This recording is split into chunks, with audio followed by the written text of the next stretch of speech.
नेपालले भारतको सीमा कहाँ कहाँ मिचिएको रहेछ। जुन यो 17 गते राख्नुभएको अभिव्यक्ति छ, त्यो अभिव्यक्ति अविलम्ब सच्याउनुपर्छ। प्रधानमन्त्रीज्यू यहाँ उपस्थित हुनुपर्छ भन्ने म माग राख्दछु।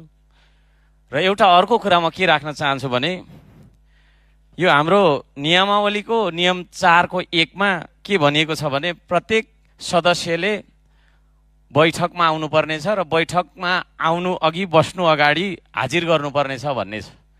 म प्रधानमन्त्रीज्यू यहाँ आउँदाखेरि उहाँको हाजिर गर्नु भएको छ कि छैन त्यो हेर्नका लागि अभिलेख शाखालाई म अनुरोध गर्न चाहन्छु। यदि उहाँले हाजिर गर्नु भएको छैन भने उहाँ यो प्रतिनिधि सभाको सदस्य नरहेको ठहर हुन्छ र यदि उहाँ यो तपाईँको चाहिँ के अरे प्रतिनिधि सभाको सदस्य नरहेको ठहर हुन्छ भने संविधानको धारा 77 को 1 को ग ले निज चाहिँ तपाईँको प्रतिनिधि सभाको सदस्य नरहेमा प्रतिनिधि सभाको सदस्य नरहेको हकमा प्रधानमन्त्रीको पदबाट मुक्त हुनुपर्छ भन्ने व्यवस्था गरिएको छ।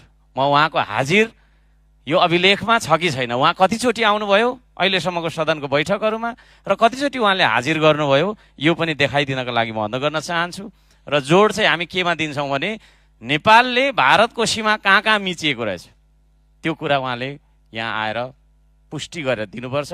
सरकारलाई गल्ती गर्ने छुट हुँदैन, सरकारले गल्ती गर्नु पाउँदैन, गल्ती गर्नै हुँदैन। त्यसो भएको कारणले ऊ सरकार हो।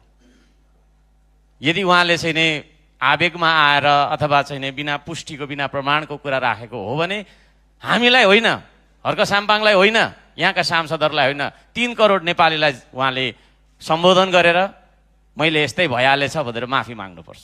म यति माग राख्न चाहन्छु। सभामुख महोदय, धन्यवाद।